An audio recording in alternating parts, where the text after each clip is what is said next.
My name is John Hall. I want to welcome you to Yes on O. And meanwhile, we're going to have a set of people talking about Measure O. We're going to have Joy Schendledecker, Hector Marin, Sandy Brown, and then another song by Russ, and then Gary Patton. So if Joy's there, Joy, can you come on up? So basically, Joy Schendledecker is an artist, community organizer. She's an active member of the Democratic Socialists of America, where she does committee work with the Eco-Socialist Working Group and the Love Boat. She initiated the formation of the mutual aid group Sanitation for the People, and she's running for mayor, it happens, for the city of Santa Cruz. So welcome, Joy. Great to have you here. Close up to the mic. Thank you, John. Hi, everybody. Thank you for having me. I know a bunch of people here, and it's nice to see you all. And then there's new faces, so I'd love to meet you all. I have on the table at the front some envelopes and buttons and brochures, and I'm really pleased that we have 5 progressive campaigns going on for this November. We have the Empty Home Tax Measure N, we have Our Downtown, Our Future, Measure O, we've got Sean Maxwell in District 6, Hector Marin in District 4 right there, and then me for mayor. And I think if we can pull this together so that we can get the energy behind these 5 campaigns, we can really change the tide of the gentrifying market rate development that's happening in town, and really focus on taking care of people, working class people, build our movement, invest in people who live and work here, make progress on the climate crisis, at least where we can locally. So thank you so much for being here and supporting all these campaigns, and I look forward to working with you all more. Thanks. So Hector Marin recently graduated from the politics department at UC Santa Cruz. He's the former co-chair of the campus chapter of the NAACP. He served as a student organizer for AFS CME Local 3299 and was also an early supporter of Bernie Sanders back in 2016. Now he is working in Santa Cruz, 2 jobs to pay the bills, and also running for office. He's a candidate for 4th District City Council seat. Hector Marin. Gracias, señor. Mic check, and everyone hear me in the back? Yeah, let's go. First off, I wanted to start off this entire spiel by congratulating and thanking y'all for coming up and opening up this space. So shouts out to everybody. So round of applause for all of y'all showing out. All right, folks, as some of y'all may know, my name is Hector Marin. I come from a family of migrants, and within that family, we were taught that community is important. We have to be in solidaridad and in comunidad so we can make sure that we make a social positive change for our youth, for our families. That's the key. And not only is that the key, but that has influenced me to be more involved with the community, with all of y'all. And when I transferred from Riverside all the way up to Santa Cruz, it reminded me of home. It reminded me of familia. Yeah.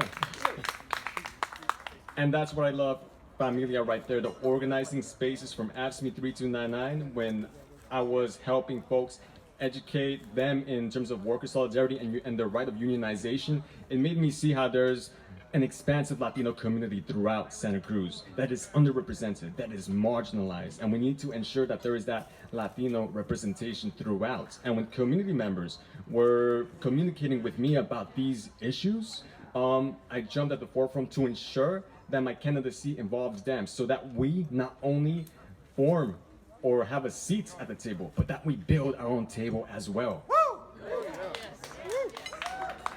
That's what we're supposed to be doing, y'all. That's the key right there, you know? And I see all of y'all as beautiful souls. As familia, we need to build affordable housing, which is exactly what Measure O is for. Yes, yes, the Measure O.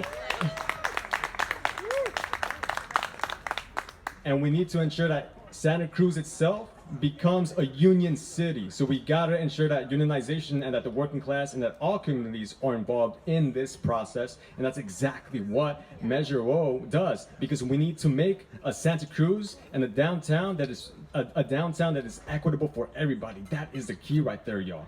Our downtown, our future, it's in our nombre, it's in our name. Yes. Yeah, so thank y'all so much for the space. My name is Hector Marin. If folks would like to reach out to me, my email would be at Hector for Santa Cruz with number 4 at gmail.com. And I'll have some flyers to distribute with everybody, and I'm looking forward to connecting with all of y'all. So thank y'all so much. I appreciate y'all. Gracias y sí se puede. Sí se puede.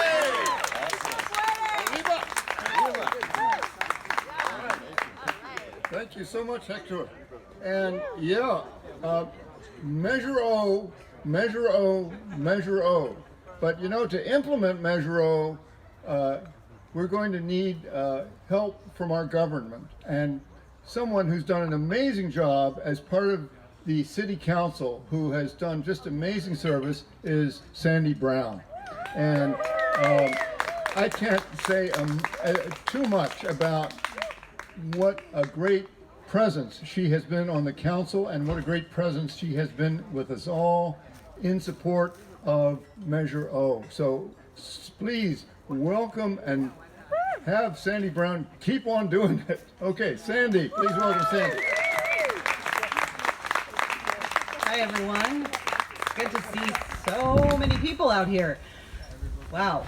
I'm going to do something that I never do, which is read a few comments or just try to look at my notes and off of a phone. Like when I first saw this, I thought this was the weirdest thing. I'm going to do it. Sorry. I'm just tired. I've been out walking precincts, so and let's keep doing it, right? Like we gotta keep going. We've got 6 weeks left.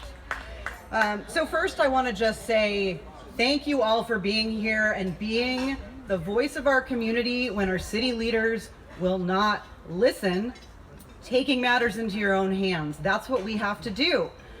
I love this measure for many reasons, and I'm going to talk about a few. The first one is it directly challenges what I see, and I have seen in my almost 6 years now on the City Council, a gentrification agenda. This drive to build and to build in ways that, as one of my colleagues said in private, but I'll just say it here, attracts the caliber of people we want in our community.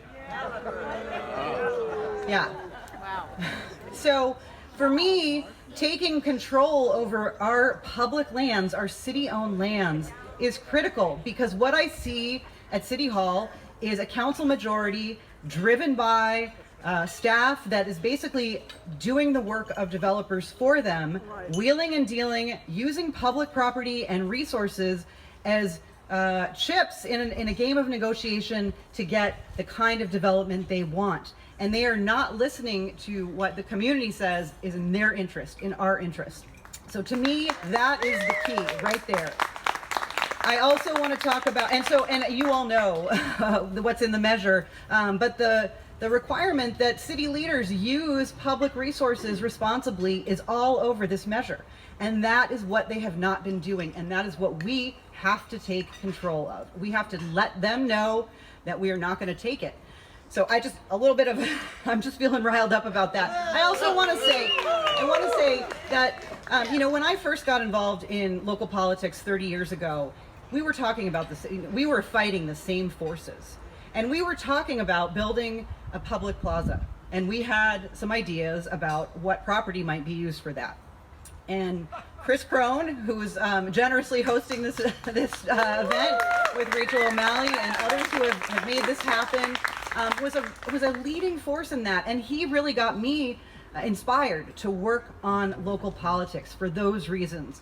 Caring about the right to the city, who has a right to our city, and what do we want to see for our landscape, for our future, and on and on. So to me, this is not about not being able to have a 21st century library. If we decide we really want public space and we want a permanent home for the farmers market, we can do it all.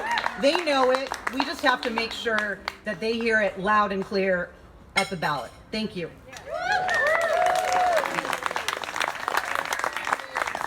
He was a Santa Cruz supervisor, county supervisor for 20 years. He's an environmental attorney for Santa Cruz, in Santa Cruz, and teaches legal studies at UC Santa Cruz.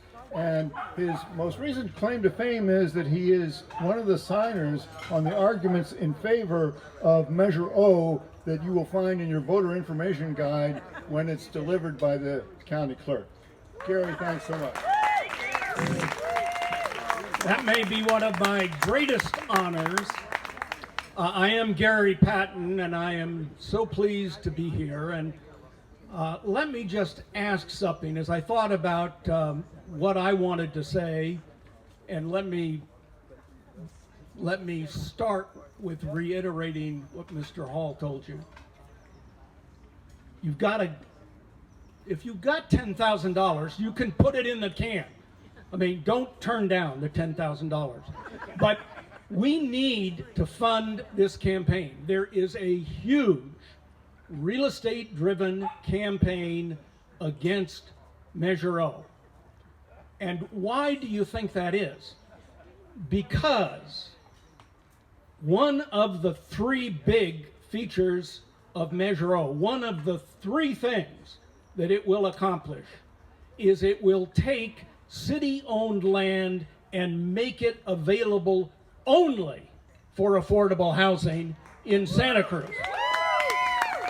Now, why isn't everybody just delighted about that? The city isn't delighted about it, and the development community isn't delighted about it, because the city wants to do all over this city what Sandy Brown said, which is turn public assets into private development to make money for developers and increase, what was it, the caliber of the community. Well, I'm sticking with this caliber, and I always have stuck with this caliber. So, money, I don't see those circulating jugs and jars, but please circulate them. Put in your checks, put in your cash, put in your coins, put in what you've got. Go to the website and make donations, please. I did sign the argument for Measure O, and I would hate to think that my name on something doesn't result in a positive result. So please, just as a personal favor to me, if not to the entire community, please pony up. We all need to do that. We need to do it a little bit more than we think we are going to have to do it, and we do need to do it. Because what's going on here, and this is really what I want to say, this is more than just getting our current library renovated to be the library that we all voted for in Measure S. It is more than putting in a permanent plaza for the farmers market forever. It is more even than that dedication of incredibly valuable inner city public lands to 100% affordable housing development, which is vital. Something else is going on here. Now, as I look out at the crowd, I know a lot of people, but I was in public office, last in public office, I think it was 27 years ago. So I'm a little out of touch with the political process, but I was quite in touch, and I want to just see a show of hands.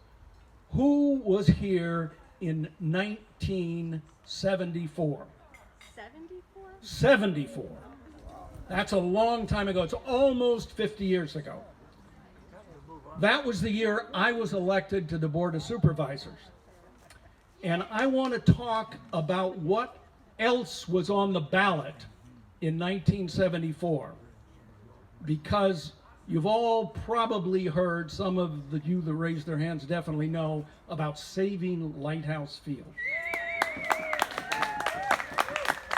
Well, I was involved with that, and let me just tell you, the plan to build a high-rise hotel, a convention center, condominiums for wealthy people, a shopping center the size of Rancho Del Mar in Aptos, 7 acres of blacktop surface parking on Lighthouse Field. Everybody who was anybody in this community loved that plan. The city council was unanimously in favor of that, and the board of supervisors was unanimously in favor of it. They were the joint powered developers. And the labor unions loved that because it was going to be jobs, and the business community loved it because it was going to be business. And everybody who was anybody loved it, and the only people who didn't love it was everybody else. And so the Save Lighthouse Point Association formed. At one point, they hired me as their attorney, and that group, not unlike this group, did just about everything possible. Had petitions, went to council and board meetings, wrote letters to the editor. We did not have a Stephen Kessler doing columns as great as the one he did today. But we had people speaking out from all over the community, and I wrote an initiative measure that went on the June ballot in 1974 to take the city out of that project and forbid them from investing public funds in the development of Lighthouse Field. And that was one of the key things that saved Lighthouse Field. But you know what's more important than that? More important than these three things that Measure O is going to accomplish for our community.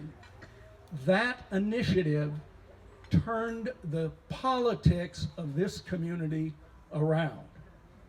And it desperately needs to be turned around. Now, I mentioned Mr. Kessler. I saw him by his beret. I spotted him when he walked on the property.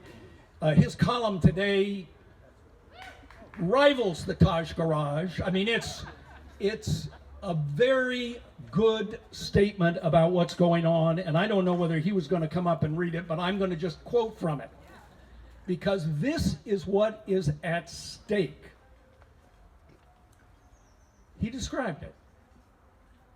The city bureaucrats, the library, and their appointed minions decided it would be great, because the city wanted to build that big parking lot, to have a library to help subsidize that construction. And they had all those public outreach meetings you've been hearing about.